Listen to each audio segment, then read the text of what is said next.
지난 한 주간 말씀 묵상하시면서 마음이 어떠셨어요? 느헤미야를 여러 번 묵상했는데 느헤미야는 제 인생 성경 중에 하나입니다. 근데 지난 한 주간 또 묵상하는데도 또 힘들더라고요. 왜 그럴까요? 느헤미야 2장, 3장, 4장에서 계속해서 외부의 적들을 통해서 공격을 받습니다. 두려워할 만한 일이 너무너무 많아요. 찬송가에 제가 청년 때 이해할 수 없었던 찬송가 가사가 있습니다. 이런 거 아세요? 이 세상에 괴로운 일이 많고, 이 다음 가사가 기가 막힙니다. 참 죽을 일 쌓였구나, 이렇게 찬송이 진행돼요. 이게 뭐지? 이렇게 생각했는데 인생을 살다 보면 외부의 적을 통해서도 두려워할 만한 짐이 너무 많다는 것이죠. 이스라엘 공동체가 2장, 3장, 4장에서 연속된 집요하게 끊임없이 공격해오는 외부의 적에 시달렸습니다. 이래서 끝났나 싶었는데 오늘 본문 5장에 오면 어떻게 되죠? 이제 진짜 적을 만납니다. 진짜 적은 어떤 적입니까? 외부의 적은 진짜 적을 만나기 전까지는 아무것도 아니에요. 진짜 적은 어떤 적이죠? 내가 홀로 있는 그 골방으로 들어가서 문을 닫았을 때 거기까지 따라온 나를 넘어뜨리는 적이 있죠. 누굴까요? 바로 자기 자신입니다. 자기 자신이 가장 궁극적인 적이에요. 뿐만 아니라 그와 연결되어 있는 우리의 내부의 식구들, 공동체의 가족들, 그들 안에 위기가 왔어요. 가장 큰 적을 맞닥뜨린 것이죠. 그래서 이 위기 앞에서 공동체가 질문을 던지게 됩니다. 어떤 질문일까요?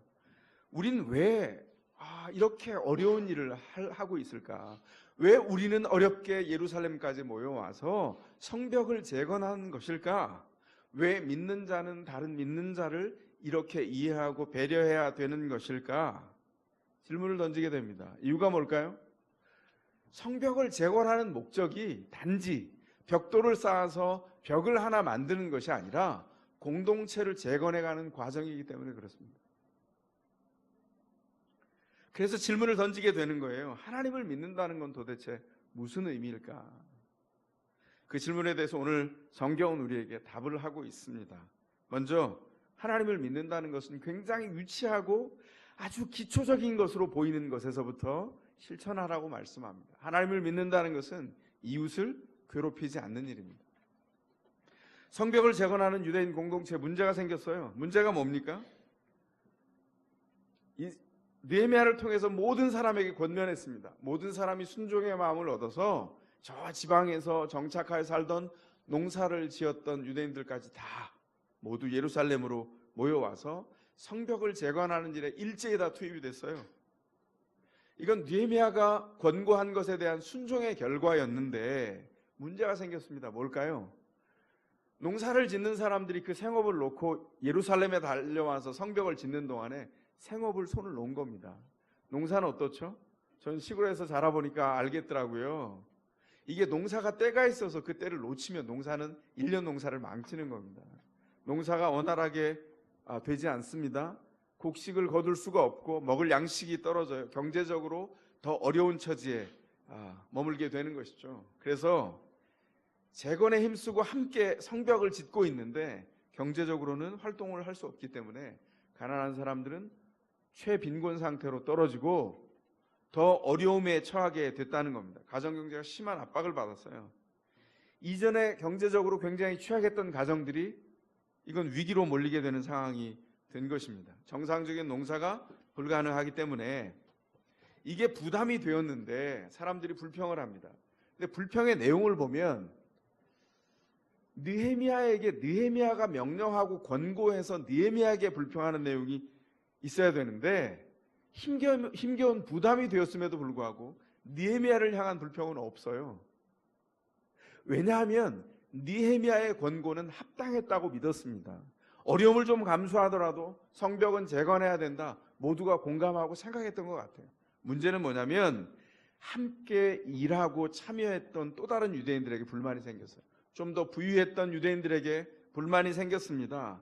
그래서 필요한 조치가 있어야 되겠다 판단할 만큼 공동체가 위기 가운데 처하게 된 거죠. 1절이 뭐라고 말합니까? 백성 사이에서 유다인 동포를 원망하는 소리가 크게 일고 있다. 부인들이 더 아우성이다. 이렇게 말합니다. 여기 지금 원망하는 소리가 크게 일고 있다. 크게 원망하는 소리. 이 말은 큰 비명을 지르고 있다 이런 말이에요. 지난주에 비명 히브리어 얘기했죠. 째악하. 비명을 지르고 있어요. 크게 째악하고 있다는 겁니다. 부인들이 등장해요. 부인들이 더 크게 아우성이다. 더 아우성이다. 더 비명을 지르고 있다. 더 크게 째악하고 있다. 이렇게 말하고 있는 거예요. 왜 부인들이 등장합니까? 자녀들의 배고픔의 소리와 고통을 모성애로 가슴으로 받으면서 더 절박하게 느끼는 겁니다. 그 고통이 더 직접적이라는 뜻이죠. 비명을 지르고 있습니다. 그들이 비명을 지르는 이유는 본문에 보면 세 가지 이유가 나타납니다. 첫 번째로는 그 가족이 대단위의 가족이었어요. 그래서 성벽재건에 헌신했는데 양식이 떨어집니다. 곡식을 생산할 수 없어요. 곡식을 사야 했는데 필요하니까 가난했기 때문에 곡식을 사기도 어려운 것입니다. 두 번째로 이 식량 문제 때문에 연속적으로 자기가 가지고 있는 재산들을 차례로 전당 잡히기 시작합니다. 집을 전당 잡혀서 곡식을 팔아옵니다. 그리고 밭을, 포도원을, 올리브밭을 다 하나씩 전당 잡히는 것이죠. 그러면 곡식을 얻어서 잠시 숨을 쉴 수 있어요. 잠시 좋아집니다. 그러나 더 나빠지죠. 반복되면서. 더 나빠진 경제로 나아가서 더 나쁜 상황을 맞이할 수밖에 없어요. 세 번째로 농부들이 부동산에 대한 국가 세금을 지불해야 되는데 현금이 없습니다. 돈을 빌려야 돼요. 그러니까 남아있는 부동산 하나하나 다 마지막까지 다 돌려줘서 전당을 잡히고 그리고는 돈을 빌리거나 곡식을 빌렸다는 것이죠. 그 결과 어떻게 됐습니까? 그 고리로 인해서 땅을 회복하기는커녕 점점점 악화되어서 채무 변제가 안 될 뿐만 아니라 바로 밥을 먹어야 되니까 아들과 딸들을 전당 잡혀요. 다른 말로 하면 뭐죠? 노예로 파는 겁니다. 아들과 딸을 노예로 팔아서 그 상황을 모면하는 아주 처절하고 절박한 상황에 이르게 된 것이 오늘 이 비명을 지르는 이유라고 하는 것이죠. 5절 마지막에서 백성들이 와서 뭐라 그럽니까? 이런 상황인데 눈 뜨고 우리 자녀가 노예로 팔려고 하는데 손을 쓸 수가 없었다. 원문의 그림대로 하면 손에 힘이 빠져서 손을 들 힘이 없다 이런 말이에요. 아무것도 할 수 없는 지경에 이르렀습니다. 느헤미야가 이 사람들의 울음과 비명을 듣다가 치밀어 오르는 분노를 참을 수가 없었다 이렇게 말합니다. 느헤미야가 왜 분노했습니까? 단지 가난에 빠져 있는 사람들의 상황 때문에 분노한 게 아니라 유대인 공동체가 존재하는 이유가 위기에 빠진 거예요. 그 일 때문에 분노했습니다. 가난한 사람에게만 위협일 뿐만 아니라 부유한 유대인들에게도 위협인 거죠. 왜냐하면 그들이 지금 잘못 살고 있는 것 때문에 공동체 전체가 다시 붕괴될 위험에 처하게 된 겁니다. 왜 부유한 유대인들은 가난한 유대인들을 괴롭혔을까요? 원래부터 이런 나쁜 사람이었을까요? 아니었다고 보여집니다. 상황이 바뀌니까 돈 있는 사람들이 돈이 없는 사람들을 향해서 손쉽게 돈을 벌 수 있는 방법이 생겼다고 생각한 거죠. 문제는 돈 없는 사람들이 와서 돈을 꿉니다. 돈을 빌려주는데 그 사람이 다시 재기할 수 있도록 돈을 빌려주는 것이 아니라 고리를 줘서 비싼 이자를 쳐줘서 돈을 빌리러 온 사람의 인생의 빨대를 꽂고 그 사람의 피를 빨아먹는 일이 돼버렸다는 거예요. 문제는 뭐죠? 그렇게 하는 순간 신자가 이 땅에 존재하는 이유가 사라집니다. 세상 사람과 다를 바가 전혀 없다는 것이죠. 예배를 드린다고 해서 신자가 되는 것이 아니라 그 존재의 목적에 맞도록 변화되지 않으면 신자가 아닙니다. 그들이 그랬다는 겁니다. 공동체 안에 하나님을 섬긴다고 하면서 세상과 다를 바 없는 그 당대의 언어라면 이방 사람들과 전혀 다를 바 없는 상태의 삶으로 전락하게 됐다는 거예요. 그래서 느헤미야가 어떻게 했습니까? 찬찬히 살펴보고 해결하기 위해서 대회를 엽니다. 모든 사람을 오게 해서 객관적으로 증명하는 거예요. 뭐가 잘못된 건지, 무엇을 고쳐야 되는지 신중하게 살핀 다음에 귀족과 관리들을 호되게 나무랐습니다. 왜요? 자기의 수중에 넉넉한 돈을 통해서 고리대금업을 했기 때문이에요. 고리채를 주고 사람들을 무너뜨렸기 때문입니다. 그래서 뭐라고 말합니까? 어찌하여 같은 민족끼리 돈놀이를 하느냐? 이렇게 말합니다. 돈이 넉넉한 사람은요, 돈을 빌리지 않아요. 이건 상식인 거죠, 그죠? 돈이 없으니까 돈을 빌리는데 문제는 돈을 빌리고 빌려줄 수 있어요. 율법에 허용합니다. 문제는 상대방이 제기할 수 있도록 돈을 빌려줘야 돼요. 그건 뭐죠? 이윤을 안 남기거나 적게 남겨야 되는 건데, 가장 나쁜 조건으로 돈을 빌려서 고리를 통해서 시간이 지나면 지날수록 그 경제적인 수렁에서 빠져나올 수 없도록 했다는 거예요. 이게 이웃을 괴롭히는 일이 됐다는 것입니다. 8절에 보면 비명을 지르면서 어려움을 호소하는 유대인들, 이들 중에 대부분은 아마 포로에서 돌아온 사람들이었던 것으로 보입니다. 그들에게 있었던 삶의 존재 이유는 딱 하나였어요. 왜 돌아왔죠? 그 페르시아 수도와 그 주변에서 살던 그 편안한 삶을 내버리고 돌아온 이유는 하나님의 언약을 통해서 그 약속이 회복되는 것을 보기를 간절히 소망하는 마음 하나. 그런데 더 가난해졌습니다. 심지어는 돌아와서 더 가난에 빠져서 이방 사람들에게 돈을 빌렸다가 노예가 된 사람들이 있었어요. 느헤미야가 어떻게 했습니까? 돈을 모아서 이방인들에게 가서 이방인의 노예가 되었던 그 사람들을 돈을 주고 다시 사왔어요. 복권을 시켜서 자유인으로 만들어줬다고요. 그런 역사가 있는데 공동체 안에서 성벽을 재건하면서 가난해져서 또 노예로 팔려가는 일이 생겼다는 겁니다. 그래서 그 일을 놓고 느헤미야가 이렇게 묻습니다. 함정에 빠진 동포를 건져 주어야지, 그 구덩이 옆에서 서성대는 동포를 등을 떠밀어서 함정에 빠뜨리면 어떡하냐. 여러분들이 고리를 받아서 이 사람들을 함정에 빠뜨린 거다. 어떻게? 이 사람들을 돈 주고 다시 사오란 말이냐? 이렇게 말합니다. 오늘 본문에. 아주 생생한 직면입니다. 너희가 그렇게 했다. 너희가 의도하지 않았지만 그것은 분명한 죄다. 느헤미야가 그 백성들을 향해서 얘기합니다. 느헤미야의 이 지적에 대해서 아무도 대답하는 이가 없었다. 오늘 본문이 그렇게 말합니다. 느헤미야가 그래서 단언합니다. 당신들의 한 처사는 옳지 않습니다. 우리가 신자로 살면서 잘못할 때가 있나요, 없나요? 있습니다. 실수하고 넘어질 수 있어요. 잘못 판단해서 우리의 부르심과 존재 이유를 까맣게 잊어버리고 세상에 사는 사람과 똑같이 살 때가 있을 수 있습니다. 문제는 뭐죠? 깨달을 때 돌이켜야 된다는 것이죠. 그래서 고쳐야 됩니다. 우리가 다 고쳐야 성장이 시작돼요. 성장은 언제 시작되냐면 언제나 안전하다 할 때 성장되는 게 아니라 균열이 생길 때 성장하죠. 애들이 성장판이 열려있다 이렇게 말하잖아요. 그죠? 예, 얼마 전에 몇 년 됐나요?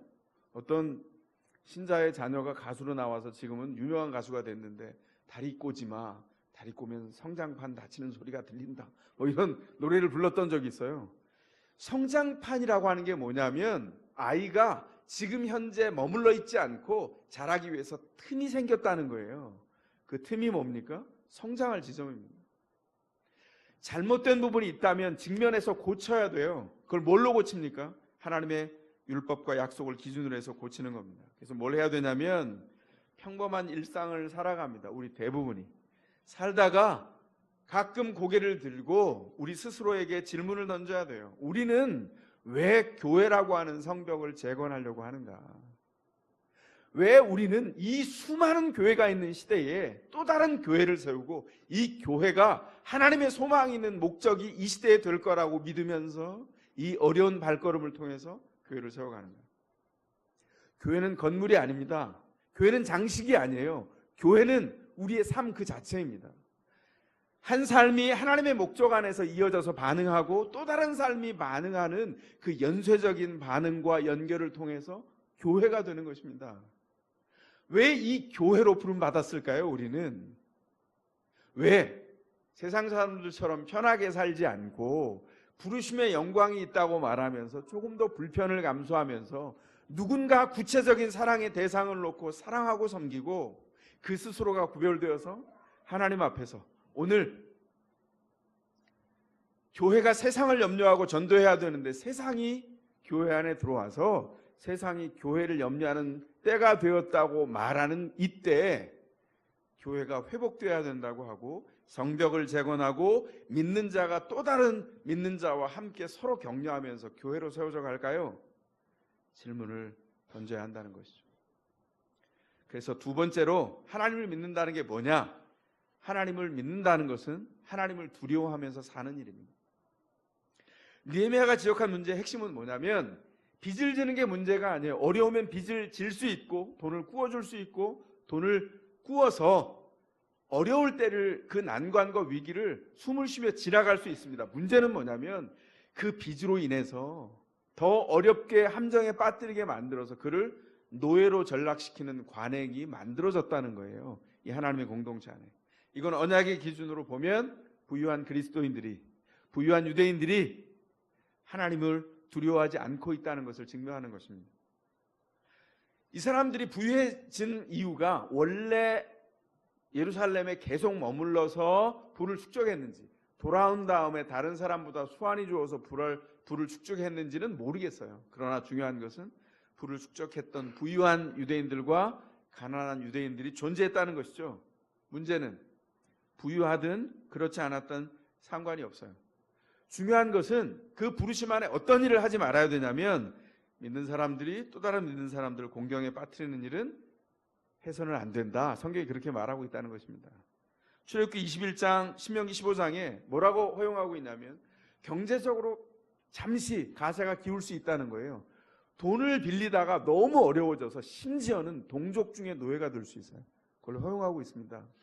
근데 문제는 한 번 노예가 된 사람이 영속적인 노예가 되는 게 아니에요. 그 노예가 되는 기간은 최대한 6년입니다. 7년째가 되면 그가 변제할 능력이 여전히 없음에도 불구하고 그를 노예에서 해방시켜줘서 노예로 부리는 사람과 노예가 되었던 사람이 동등한 입장에 있다는 것을 선언하고 동족과 형제와 자매로 받는 것이죠. 이게 율법이 명령한 일이고 율법의 정신이에요. 이러려면 한번 상상해 보십시오. 어떤 사람이 어려워져서 우리 집에 노예로 들어오게 됐어요.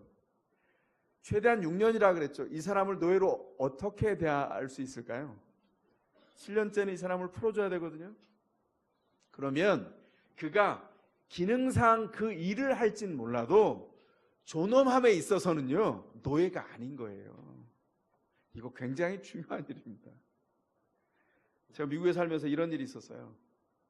제가 미국에서 목회할 때인데 장모님이 잠깐 오셨다가 돌아가시는 때라서 LA 공항에 나가서 이제 배웅을 해드리는데 짐이 많아서 짐을 뭐 이렇게 싣고 있는데 그때 그 9.11 사태가 난 다음이라 굉장히 삼엄했어요. 짐을 아주 까다롭게 실어야 됐는데 거기서 일하시는 분이 저한테 이렇게 물었습니다. 질문을 뭐라고 했냐면 굉장히 고약한 질문인데 당신은 비행기에 퍼스트 클래스를 탔습니까? 이코노미입니까? 1등석을 탔어요? 3등석에 이렇게 묻는 거예요. 순간적으로 질문이 참 불쾌하더라고요. 근데 제가 뭐라고 대답했을까요? 그 사람이 웃으면서 질문했어요. 제가 이렇게 대답했습니다. 제가 가진 좌석은 이코노미 좌석인데 내 디그니티는 퍼스트 클래스다. 이렇게 대답했더니 막 웃더라고요. 여러분, 이게 신자의 답변이에요. 그분이 어떻게 쓸까요? 너무 좋다고 하면서 그 짐을 끝까지, 그런 적이 없는데 그걸 끝까지 에스코트해서 마지막 잘 들어갈 수 있도록 안내를 끝까지 했어요. 아주 굉장히 기억에 남는 해프닝이 됐습니다. 여러분의 존엄함은 퍼스트 클래스입니까? 아멘 하셔야죠.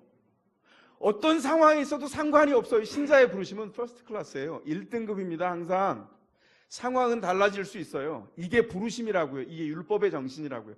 어떤 사람이 가난해졌을 때 그가 6년이 지난 다음에는 그가 원래 존엄함에 그 때에 이를 수 있도록 복권시켜줘야 돼요. 그게 하나님의 부르심이에요.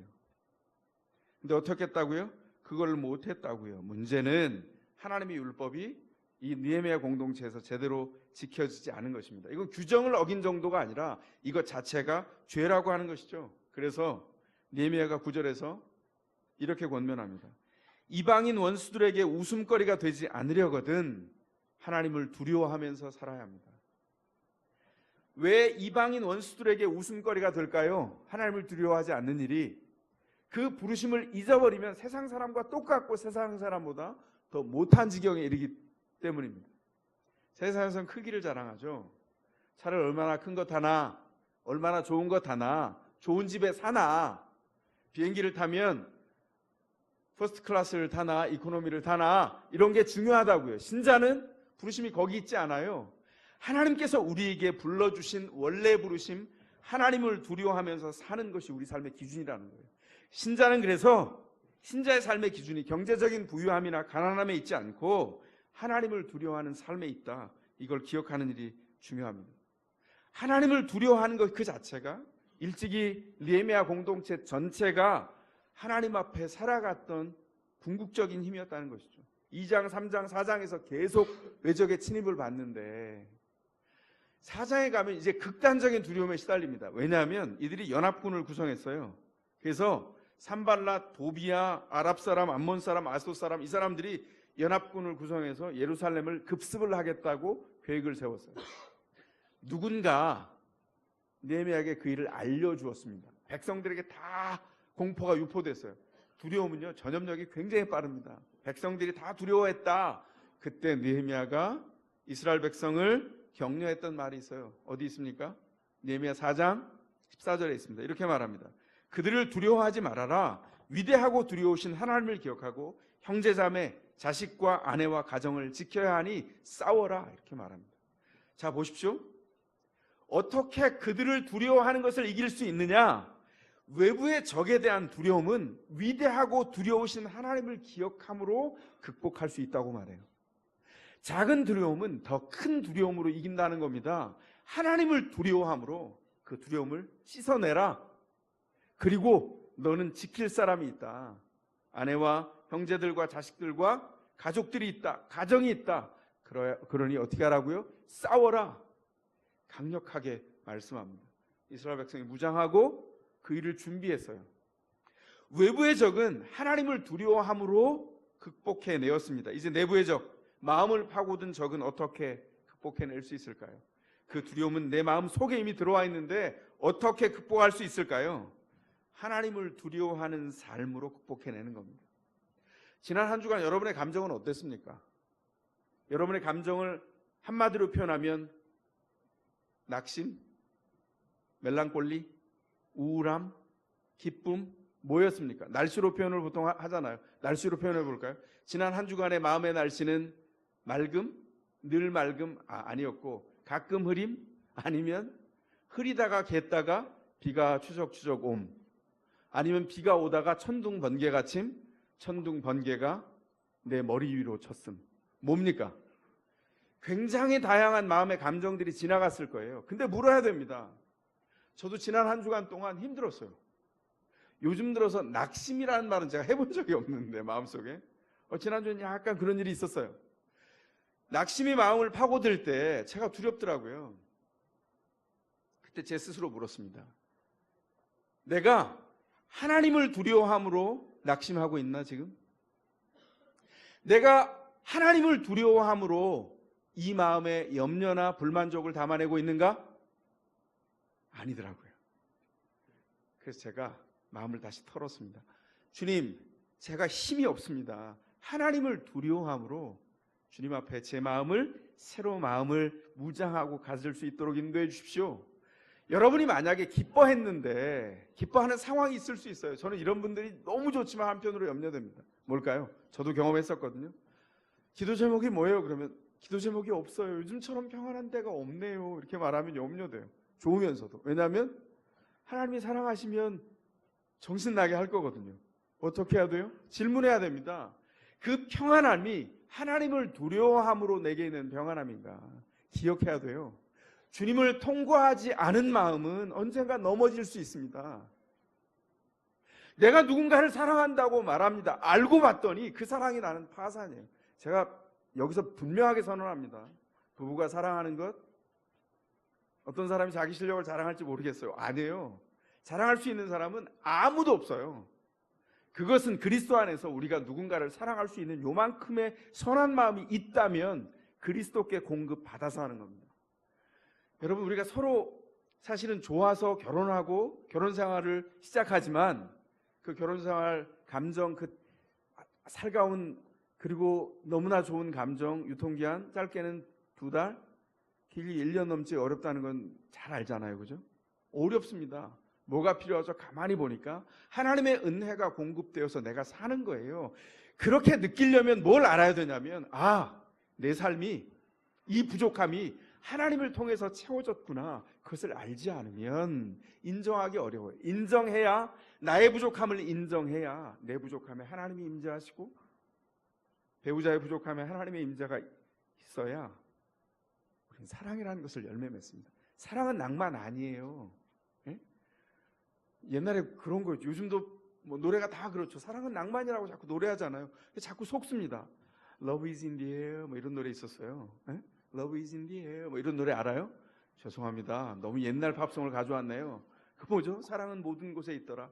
웃기지 마세요. 사랑은 모든 곳에 있지 않아요.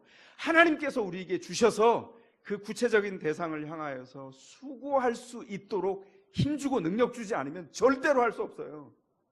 그래서 무엇을 물어야 되냐? 우리의 감정에 있는 것이 낙담이라면 하나님을 두려워함으로 낙담했습니까? 물어야 합니다. 그리고 우리의 마음이 하나님을 통과해야 돼요. 그러면 그 낙담이 하나님이 우리에게 주시는 상황은 바뀌지 않았는데 고요로 평안으로 바뀌어 가는 것을 보게 됩니다. 내 마음대로 판단하는 것이 아니라 하나님을 두려워하고 있는가? 하나님을 두려워하면서 내 마음을 살펴보는가? 하나님이 거기 계신가? 하나님을 두려워하는데 그 불평이 내게 있다면 그 불평은 어쩌면 합당한 불평일지 모르겠습니다. 그러나 하나님을 두려워함을 통과하지 않았다면 그 불평과 불만족은 죄의 문제입니다. 어떻게 해야 될까요? 하나님을 통과한 마음을 하나님 앞에 드릴 수 있도록 주님을 두려워하는 마음에 우리의 삶에 초점을 맞춰야 됩니다. 느헤미야가 이 공동체의 위기와 내적인 위기를 어떻게 풀어갈까요? 느헤미야는 아주 솔직하게 자기를 직면합니다. 두려우신 하나님 앞에 자기를 직면해요. 그래서 문제가 풀려지기 시작합니다. 제가 이 말씀을 나누기 전에 아까 서두에 말씀드렸던 느헤미야가 제 인생 성경이 되었던 이야기를 잠깐 나누려고 합니다. 어제가 11월 1일이었죠. 제가 왜 이 이야기를 물을까요? 어제 국가 부도의 날이라고 하는 영화가 개봉됐답니다. 저 기회가 되면 한번 보려고 그래요. 이게 뭘 그리고 있냐면 1997년 12월 3일 날 우리나라에 거의 상상할 수 없는 쓰나미가 닥쳤죠. 뭐죠? 경제가 너무 하늘로 찌러 오르듯이 고공행진을 하다가 나락으로 처박힌 날입니다. 12월 3일. 경제 위기가 왔고 우리나라 당시 재계 서열 순위 4위였던 대우가 무너지고 나머지 밑에 줄줄이 대기업들이 무너져가는, 그리고 자영업자들은 말할 것도 없고 줄줄이 도산하고 어려움이 생기는, 그래서 그 경제 위기 때문에 IMF 구제규명을 받는 과정, 이 과정들을 그린 영화가 이 영화랍니다. 제가 왜 이 얘기를 꺼낼까요? 98년 초로 기억됩니다. 제가 한참 한국 사회가 혼란할 때인데 그때 제가 청년 사역을 맡고 있었어요. 그래서 청년 공동체가 이 느헤미야서를 묵상하고 있었거든요. 그러던 주중에 청년 리더들과 리더 모임을 했어요. 그래서 양육을 다 하고 그쳐서 이제 후일담을 나누는, 교제하는 시간인데 직장을 다니는 친구들 중에 몇몇 금융권에 있는 친구들이 뭐라고 얘기했냐면 몇몇 은행을 찍어서 이 은행은 부실하다, 곧 무너지니까 다른 은행으로 갈아타야 된다. 그리고 지금 가장 좋은 은행들 1, 2, 3위가 있는데 랭킹을 뽑아주더라고요. 이 1, 2, 3위로 갈아타라, 빨리 옮겨라, 아니면 통장에 있는 거 다 물거품이 된다, 뭐 이런 얘기들을 막 한참 나누고 있어요. 제가 이렇게 한참을 듣다가 제가 그랬어요. 근데 정말 이런 논의가 우리에게 먼저 있어야 될까? 개인적인 걱정 이전에 국가가 지금 부도가 난다고 하는데 지금 이 문제에 대해서 우리가 기독 청년으로서 먼저 나눠야 될 것은 무엇일까? 질문을 던져야 되지 않겠니? 막 제가 핀잔을 줬습니다. 그러고 나서 너무 우아하죠, 제가? 우아하게 일어나서 모임을 마치자 이러고 우아하게 집으로 돌아왔어요. 근데 하나님은 저를 우아하게 두시지 않더라고요. 그래, 국가 경제를 그렇게 염려하고 네가 그렇게 고상하게 청년들을 가르쳤구나. 그럼 너는, 하나님이 저에게 그렇게 질문을 던지는 일이 생겼습니다. 집에 왔더니 아내가 이렇게 얘기하는 겁니다. 집안분 중에 한 분이 갑자기 어려워진 거예요. 그 상황 안에서. 그래서 그분이 그 전에도 그런 요청을 해본 적이 없고 그 이후에도 요청하신 적이 없어요. 그런데 그분이 아내에게 갑자기 현금을 빌려달라고 요청을 한 겁니다. 아니, 얼마나 급하면 목사에게 돈을 빌려달라고 요청을 하겠어요. 제가 이렇게 들렸어요. 그래, 네가 이렇게 고상하게 일어나서 우아하게 왔는데 너는 그러면 이 경제적인 어려움에 대해서, 어려움을 당한 사람에 대해서 뭐라고 응답할래? 이렇게 저한테 숙제가 왔습니다. 그래서 제가 통장에 남아있는 잔고를 찾아봤어요. 그때로서는 적지 않은 돈이었습니다. 200만 원이 있더라고요. 97년, 98년 초입니다. 그런데 그분이 요구한 게 딱 200만 원이었어요. 그래서 아내와 상의하고 이렇게 얘기했습니다. 여보, 이거 빌려드리지 말고 그냥 드립시다. 그리고 하나님과의 숙제가 해결됐습니다. 저는 이제 통장이 깡통이 됐죠. 근데 즐거웠어요. 그리고는 주일날 청년들과 함께 말씀을 나눴어요. 그때 신학교에 다니고 있던 2007년 아프간 사태로 순교한 우리 배용규 목사님이 그때 신학교를 다니고 있으면서 교육전도사로 제가 요청해서 저희 청년사역을 같이 하고 있을 때예요. 그래서 제가 이 간증을 말씀을 통해서 나누고 느헤미야서를 통해서 바로 이 본문을 통해서 나눴습니다. 그리고는 한 주일이 지났어요. 근데 사무실에 청년인 간사가 한 사람 있었거든요. 그 간사가 저를 찾아왔습니다. 그리고 저한테 봉투를 내미는 거예요. 흰 봉투를. 어느 분이 목사님께 이 헌금을 전해달라고 하셨습니다. 보통 이제 성도들이 가끔 좋은 일에 써달라고 하면서 헌금을 주실 때가 있어요. 근데 용처가 분명하거나 그분이 이름을 밝히셔서 목사님 요런 일 분야에 써주세요. 혹은 이런 분들도 종종 있습니다. 목사님을 믿으니 마음껏 써주세요. 뭐 이렇게 하시는 분들이 계세요. 분명한 것은 이름을 밝혀서 그분과 상의해서 쓰거나 용처가 분명해서 무명으로 이름을 알리지 않으시고 어디에 써달라고 이렇게 헌금을 하시는 분들이 종종 있었습니다. 근데 이건요, 누가 했는지도 모르고 어디에 써야 되는 용처도 없어요. 그래서 제가 그 간사를 불러서 얘기했어요. 이렇게 받으면 어떡하냐. 제가 핀잔을 줬습니다. 아니, 누가 줬는지 그러면 그분을 찾아가서 묻든가, 아니면 어디에 쓰라고 하는지 둘 중에 하나는 있어야 되지 않냐. 근데 모른다는 거예요. 근데 가만히 대화하다 보니까 이 친구가 아는 것 같아요, 누가 줬는지. 그래서 제가 계속 다그쳤죠. 얘기해라, 누가 줬는지. 그랬더니 입을 꾹 다물고, 신실한 형제였거든요. 입을 꾹 다물고 얘기를 안 하는 거예요. 왜냐하면 나중에 보니까 약속을 단단히 했습니다. 누가 했는지 얘기하지 말아달라고. 그래서 제가 하는 수 없어서 그걸 챙겨와서 제 사무실에 있는 서랍 속에 넣어놓고 또 한 주간이 지났어요. 누가 줬는지도 모르고 어디에 써야 되는지도 모르고 난감했는데요. 지혜가 떠올랐습니다. 그 다음 주가 이제 청년의 모임을 마치고 중간에 이렇게 목장 모임을 할 때였죠. 그때 제가 우리 배용규 전도사님을 불러서 앞에 앉아서 이제 사역 얘기를 쭉 하다가 얘기를 하는 중에 서랍을 열어서 제 목적을 이제 성취하는 거죠. 아무리 생각해도 이거는 배용규 전도사에게 가야 되는 것 같더라고요. 그래서 사실은 어떤 분이 이 귀한 헌금을 주셨는데 아무리 생각해도 이건 우리 배용규 전도사님이 받아야 되겠습니다. 그리고 이렇게 줬는데 전기에 감전된 것처럼 헉하고 일어나는 거예요. 그래서 제가 뭔가 좀 이상하다고 느꼈습니다. 갑자기 울어요. 그게 한 1초?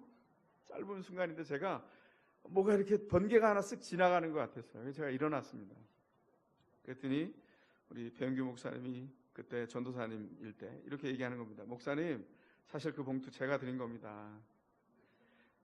배용규 전도사는 제가 통장에 아무것도 없다고 2주 전에 얘기하니까 제가 굶을까 봐 저를 염려해서 헌금을 한 거예요. 근데 그건 제가 쓸 수 있는 돈이 아니죠. 왜냐하면 우리가 이런 약속을 했거든요. 제가 우리 부서의 전도사로 맨 처음에 모셔올 때 가난하겠지만 어렵겠지만 콩 반쪽이라도 나눠 먹는 심정으로 우리 같이 살자 이러고 왔어요. 한참 지나서 한 6개월쯤 지나서 배 전사 요즘은 어때? 그랬더니 염려 없습니다. 그러니까 다 괜찮다는 뜻이에요? 그랬더니 아니 그게 아니라 목사님 말씀하셨잖아요. 내가 뭘? 그랬더니 콩 반쪽이라도 나눠 먹자 그랬잖아요. 아 그렇지. 이 사람 무서운 사람이네 막 이러면서 대화했어요. 그런데 그 약속을 믿고 공동체가 함께 서 있다는 게 너무 감사한 거예요. 저는 제 숙제를 풀었고 배용규 전도사는 자기의 숙제를 푼 거예요. 그래서 제가 울고 있는 배용규 전사님을 끌어안고 서로 이런 얘기를 했어요. 우리 공동체에 참 소망이 있습니다.